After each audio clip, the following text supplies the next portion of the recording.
Halo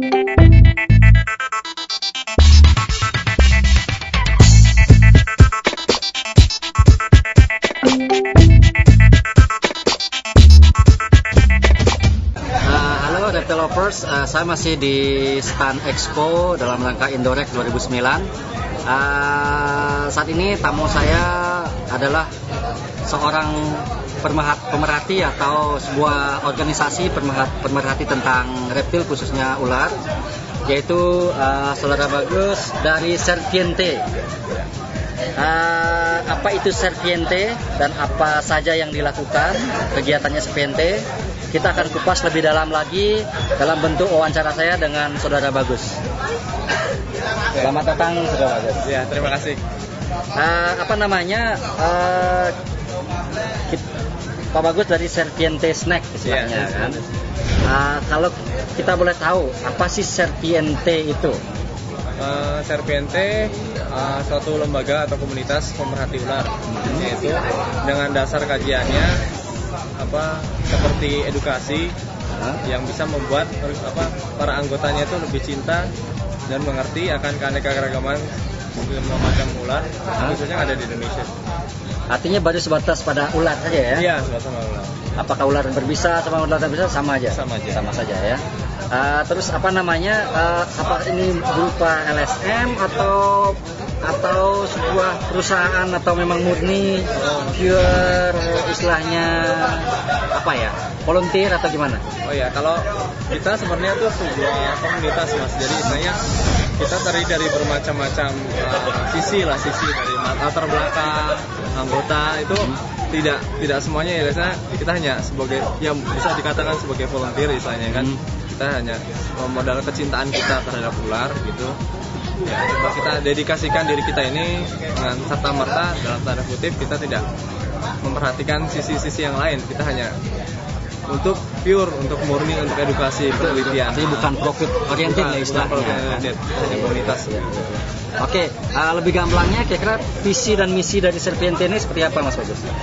Kalau visi kita sih membuat suatu komunitas yang membuat atau mengayomi semua anggota kita, misalnya untuk mendirikan suatu komunitas yang dasarnya tadi itu berdasarkan pada edukasi terhadap ular. Jadi pengetahuan kita tentang ular itu berdasarkan ilmu pengetahuan yang ada dan kita coba terapkan, kita teliti lagi apakah itu benar antara buktinya di literatur dengan keadaan di alam atau ekologinya seperti apa, coba kita crosskan apakah sama tidak. Nah itu mungkin bisa membuat kita lebih solid tentang misalnya benar-benar suatu komunitas atau para anggotanya itu benar-benar lebih cinta akan ular lah. Oh gitu ya. Tapi apa namanya sekarang kalau kita ngomongin masalah demikian, apakah anggotaannya dari Serpiente ini bebas siapa saja atau golongan tertentu atau bagaimana prosedur menjadi anggota Serpiente itu?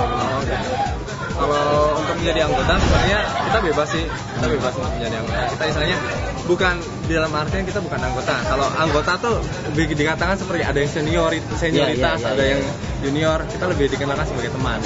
Misalnya kita lebih akrab, biar lebih akrab. Lagi pula kalau di kita tuh bebas masuk, misalnya kita dalam tidak terikat misalnya. Ya, tidak terikat misalnya. Kita tidak terikat.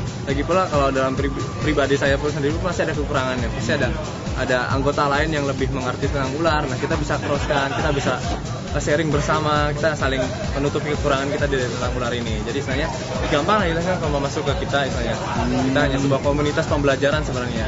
Iya. Tidak ada ikatan, tidak ada. Oke, dari pengalaman selama ini ya edukasi, observasi dan sebagainya, kira-kira yang di literatur dengan yang nyata itu apa matching 100% atau ada gap-gap tertentu yang mungkin barangkali tidak terekspos dalam literatur atau gimana? Oh ya, mungkin ada beberapa kan literatur ular sendiri ya istilahnya yang ada di Indonesia mungkin cenderung sedikit misalnya. Itu aku bisa buktikan, aku pernah mengalami waktu saya kuliah. Aku mencari literatur untuk ular itu susah sekali misalnya. Hanya banyak-banyakan hanya dari luar. Nah, kemudian saya crosskan coba di alam. Kemudian banyak sekali kayak kemerencengan, artinya dalam artian seperti ini, misalnya tahun pembuatan buku itu pun tahun berapa, sedangkan sekarang sudah nggak up to date ya, istilahnya, ya. up to date. Misalnya kita butuh berita-berita tentang ular tuh yang di alam khususnya di Indonesia. Karena kita orang Indonesia sendiri kan, kita butuh itu, kita coba kita updatekan misalnya data-data ular-ular yang ada di Indonesia, ekologi seperti apa, dan yang macam seluk ular di Indonesia seperti apa. Kita coba untuk kaji itu. Oke, ini kan sebuah komunitas kan. Kemudian apakah ada bagian-bagian khusus yang ngurusi ini, ngurusi itu, atau bagaimana, atau semua dalam satu divisi atau gimana? Oh ya, kalau kita tuh terdiri dari 3 misalkan. 3 itu kita ada edukasi, ada kandang, ada misalnya divisi satu lagi, divisi ekspedisi kan. Kalau edukasi itu khususnya divisi ini adalah kumpulan dari teman-teman yang minat atau misalnya yang berkonsen kepada pengembangan penelitian tentang ular itu sendiri, baik dari seperti tadi aku jelasin kan. Kemudian mereka kembangkan, mereka kemas, mereka salin menjadi suatu buku atau pegangan modul bagi masyarakat khususnya yang misalnya serta-merta tugas kita di masyarakat seperti itu. Kemudian ada divisi perawatan atau yang istilahnya divisi kandang. Divisi kandang biasa mengurusi semua jenis ular-ular, pemeliharaan ular yang kita temukan, kemudian kita salin, kita cross-check-kan ke divisi edukasi, kemudian apakah data-data tersebut up to date atau tidak. Kayak semacam inventarisasi jenis itu apa ya?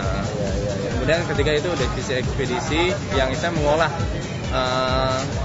keahlian kita masing-masing, baik dari skill handling seperti apa, kita menerima juga istilahnya kayak tawaran dalam tanda kutip seperti itu, tawaran untuk mengisi materi dan acara TV dan sebagainya istilahnya begitu. Oke.